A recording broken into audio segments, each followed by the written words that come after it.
we were so excited. This is exciting. Okay, so Carter Refrich, did I say it right? Got it. Some of you may know him as the Cardinal Cowboy, is here. Now, Carter, I'm very excited, first of all, because Carter graduated from Lutheran South High School, which is where my son is going to school, so that's awesome. I love that. And I have a whole big bio on Carter, but I'm just going to talk, if I could, for a second.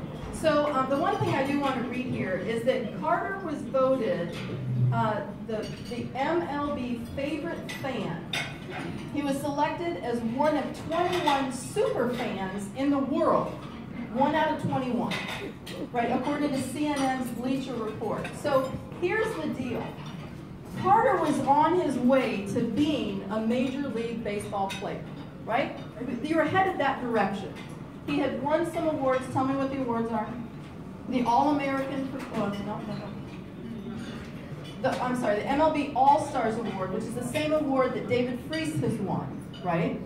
So he was on his way. He was a great player. Him and some buddies are on their way back from college one day, and they get hit by a drunk driver. Carter ends up in the hospital. He ends up in a coma. I'll let him tell you some of the details of that. But basically, you were given a 50-50 chance of survival. Those aren't very good odds, right?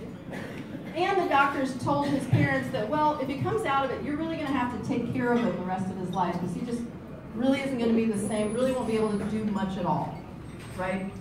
So Carter, when he woke up, took the intubation tubes from his own mouth, got himself free of the restraints, and got himself up and out of there. And it's because of what he learned as an athlete, right, that kept him moving and persevering even against the odds. Even when the professional experts were saying, that can't be done, you won't be able to do that, can't get that far, Carter made it happen.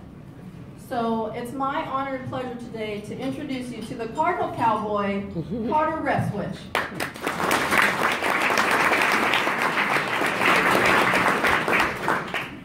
Well, I appreciate that intro. I've had a lot of people ask me to speak at different events, and I didn't bother to give them any information, so I typed up about a 7-page document. Not quite, but I do have a little diatribe on my website. Many people might be familiar with cardinalcowboy.com. If you're not familiar with it, you just got to check it out. But only not because of about the little blurb I've got about my story, but because by now I work with about 75 different charities and organizations. Heather earlier, great story she's got there to help her daughter, and there she is. And I love working with organizations, and I do that just because I feel as though I was so fortunate to survive. I've got to give back, right? I had some people looking out for me that gave me another shot, and so here I am for some reason, as we all are, right? And so I decided to do what I can to help make the community a better place. So that's what the Cardinal Cowboy thing is all about. So I've got my little note here, and then Rob, you said I got to be done by 4, right? It's 12:28 right now.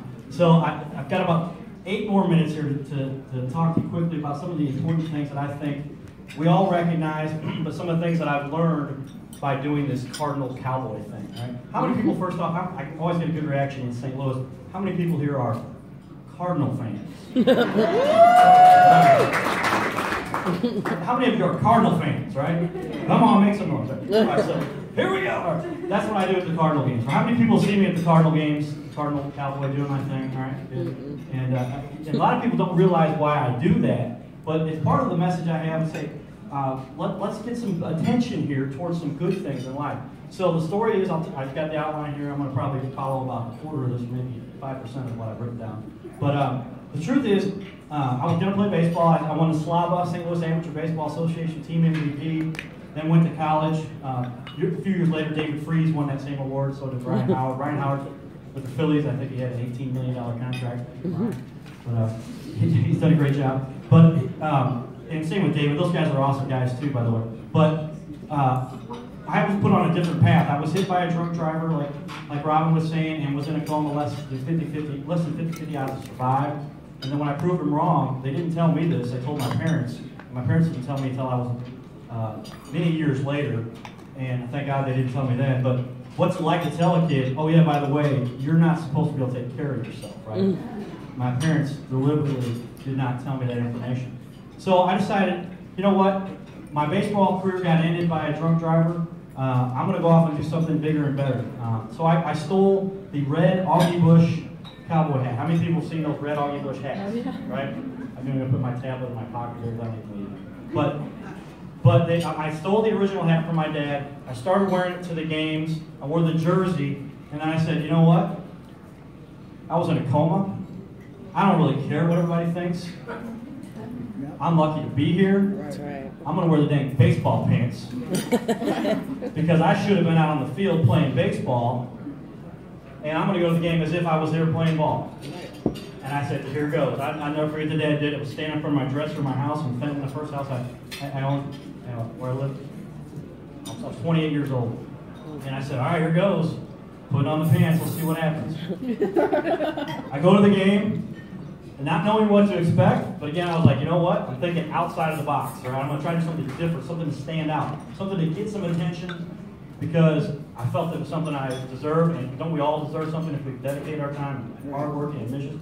So I know everybody here, same thing. Now go outside and do something a little different. So I did it, and the response I got was rather unbelievable. I had people wanting to get pictures with me.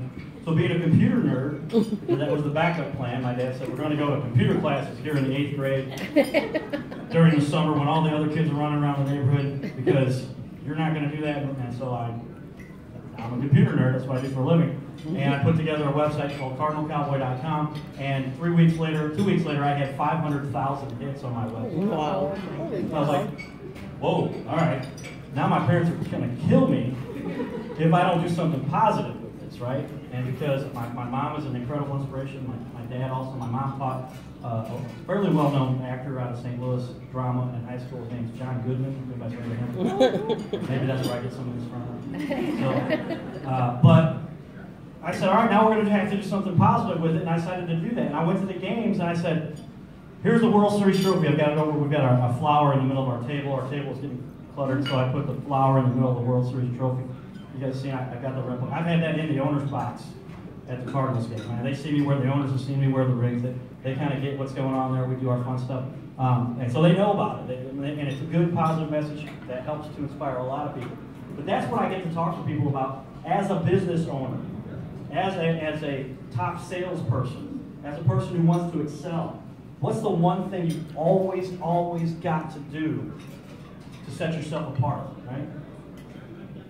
Something different, something better. You have to work harder. You have to figure out something more responsive, something that grabs the attention of somebody. Right? My dad jokes, what's the first profession on the history of the planet? No. First she had to advertise. So,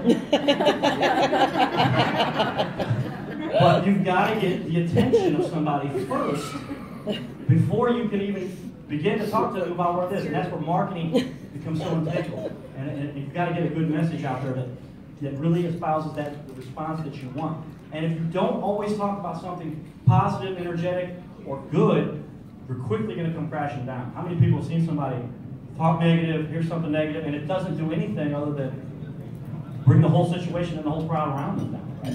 And that's the last thing you want to do as somebody that wants to be successful on this planet. So I really began to realize I better do something here positive and bring a good positive message. So that's what the Cardinal Cowboy message is all about. And what I try to espouse and try to bring out people, because how many of us were actually, and this is kind of tongue-in-cheek, but how many people have been, has anybody here been in a coma? Okay, it's not, I don't know, what are the stats? I've looked up numbers about the response of what happens after a coma.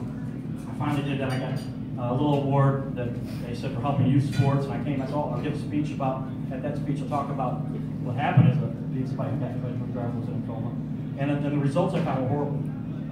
90% of those who go into a coma have some permanent disability. Permanent disability. 2/3 of the people, so you got 10% who don't go into some permanent disability. 2/3 of those people still have some disability of some sort. So now I'm down to 1/3 of 10%. So what's that, 3.3% of the people who go into a coma are even going to be close to what they call either a fair recovery or a good recovery. How about a full recovery? Now, my friends would argue there's nothing about me that's completely normal. That has come back. But that's part of what has helped set me apart, I think. I have a different perspective because I can say, I know what it's like to be on my deathbed and be told that I'm not going to survive. I actually was in a coma at the time, I don't remember, but my parents said, but I know what it's like to be there and to come out of it and to have doctors tell my parents. I was sitting in a psychiatrist's office. Don't remember this one either, thank God. But my dad reminded me, this psychiatrist, this doctor, this expert, was sitting there telling us what you were not going to be capable of doing. My dad's a very professional guy. He had his PhD done. He didn't write his dissertation, so it's all the dissertation. Right? Anyway, smart guy, he says, that doctor should be locked up. Nowhere is it any kind of benefit to any, especially 19-year-old kid. So this is 7 or 8 years ago. Or more. Throw that in. But nowhere should you tell a kid this, and this is what he's going to have to deal with, and this is the expectations you should start setting for him. So my dad yanked me out of the office with my mom. We never went back to talk to him again. And my parents continued with the programming they had developed in me from the beginning, which is you can do anything you set your mind to. Yep. Anything you set your mind to. And so all I've done ever since then is say, here's something I want to accomplish, and I did it. Here's something else I want to accomplish, and I did it. Just a couple examples. I became a couple neat things they talked about. I didn't really espouse to be the number one fan according to CNN. But that kind of came along with what I espoused to do is to inspire people. But I ran the email systems for the largest brewery in the world. So I go from coma, not supposed to be able to take care of myself, to where now I'm responsible for 6,000 users of the corporate clustered users for the largest brewery in the world. How can I do that? That's not possible. Thank God my boss didn't know what happened to me before he hired me. Because there's no way he's going to go do this. Right? Why would we hire this guy? But I proved to them I could do it. And everything I've done since then is something else I've proved that I can do. One of my long-term goals is I'll be in some big movie somewhere, I guarantee you. I've already been in some movies and some smaller flicks and make appearances and things for Cardinals championship video and whatever. But that's one thing. Another thing is to be a national public speaker. So I reached out to people and I said, hey, this is what I want to do. I have the plan in my mind already. It's already documented what's going to happen. So you start speaking to small groups in high schools and grade schools and kindergarten classes. I've done them all from little kids. I just send them the messages, you can do this. You can do this. Same message to the elderly people. I spoke to people in an old folks home. And I said, hey, I don't realize where you're at in life. I can see, the thought in your mind about why am I here? But you can still go out and accomplish things in your life that you didn't think were capable if you just go out and do it. Talk to people about, I want to go visit my nephew. I want to go, whatever it is, wherever you're at in life, you can accomplish it if you just give yourself the tools. I talk about this all the time. Give yourself the resources. Go out and start doing it. Whether you're actually prepared to do so or not, go start doing it because you're going to learn a lot along the way while you're doing it. And then recoil, retract, figure out what happened, how it went, what you messed up, what you didn't do right, and what you're going to do better next time, and then do it again. And that's the whole cycle. Research. How many people have access to this new thing called the internet? Anybody seen this? Right? Here we go. Kind of catching on. I figured out back in 1994, I graduated college, and I said, I'm going to start doing my papers. I graduated on time. After being in a coma when the doctors, and then I said, all right, I got a degree in communications. What do you do with that? Well, you better learn something else to tack on top of that. But I've always had a job. My people have accounting and engineering degrees. They get laid off here. Everybody's got to communicate, right? So I said this internet thing is really going to catch on. Lucky guess, right? Wrote my master's degree. I finished grad school in '98. My thesis was called the internet. Because I thought it was going to be, I didn't talk about dating sites as much as I probably should have. I'm a lifetime member for it, but I've got a great niece and nephew. But the internet has changed the way we do everything. Then Google comes around, right? And I remember searching. For grad school, I had to cite my papers for the resources that I found on the internet, on websites. And he goes, there's no official platform, no format for this, right? You got a book, you got a radio show, you got a television show, you know how to cite those, right? How do you cite an internet website? Give me the link, put it in there, document it, or your paper. I got an A+. I ran into him a couple months ago, he said, I think he gave me an A+. Did you really read that thing? He goes, if you got an A+, you read it and it was good. I'm like, okay, I thought maybe you turned it in, you got an A. But the point is, we have to constantly be evolving and researching, and now, social media, right?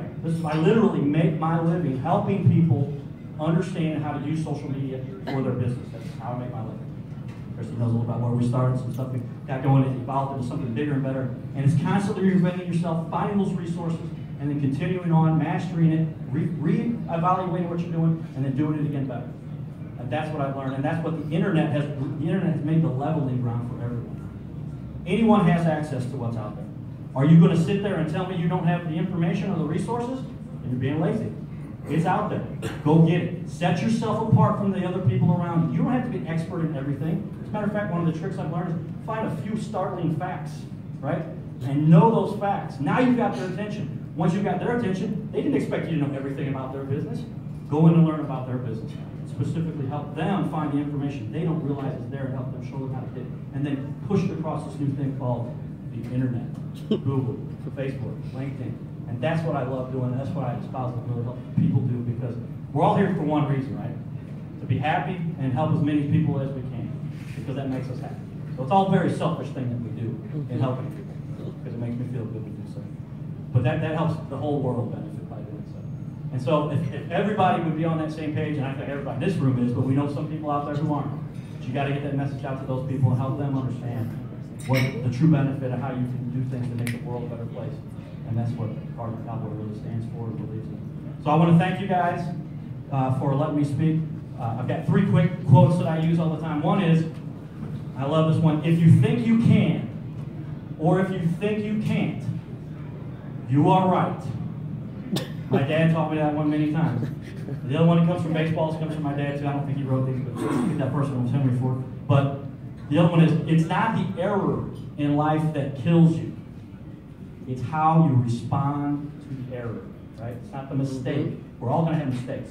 Very, very often are they deliberate, right? Just something didn't go out, somebody didn't understand, didn't realize, didn't communicate it. But it's how you respond to it that allows you to bounce back, because now you've got that thing, you figured out what went wrong, where you were trying, you were pushing, you were doing, you were going, the other guy was sitting there doing nothing. He didn't learn anything because he sat there doing nothing. You made a mistake, had something go wrong, now you know what to avoid and how to fix that the next time, which nobody else knows. And the last one is, this comes from our good friend Lawrence Barra. If anybody knows Lawrence Barra, some of you know him as Yogi Berra, but he's from St. Louis, recently passed away. And he said, and it's a quote, I'm going off my memory here, so it says, if you don't know where you're going, you might end up somewhere else, right? And the point to that, to me, is stay focused. Right. The last point I'll make is, and I had a long discussion at 3 o'clock in the morning with a friend the other night, and how is it possible for you to push your $100 million barrel up the hill when you're too worried about what other people are talking about, what the size of your barrel, the color of the barrel, how the barrel doesn't look right, and you're answering them, oh, what happened to the barrel? It just slid down the hill again. All right, hold on, I'll answer your question. Keep pushing, and these people are distracted, not intentionally, but they're taking you away from your focus. And if you stay focused 100% as best you can, help as many people along the way, there is absolutely no way you can fail. I know that, probably everyone here in the room knows that, but it's good to hear it sometimes and repeat it so that you can instill it in your own mind. So go for it, do it, never stop, and I will see you guys up on the top of the mountain with a barrel of happiness and money or whatever it is that makes you get there. Thanks again for your guys' time. I appreciate it.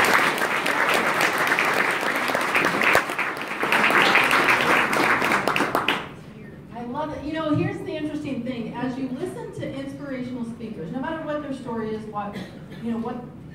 where the inspiration comes from, here's kind of a cool thing. They don't start off trying to change the world.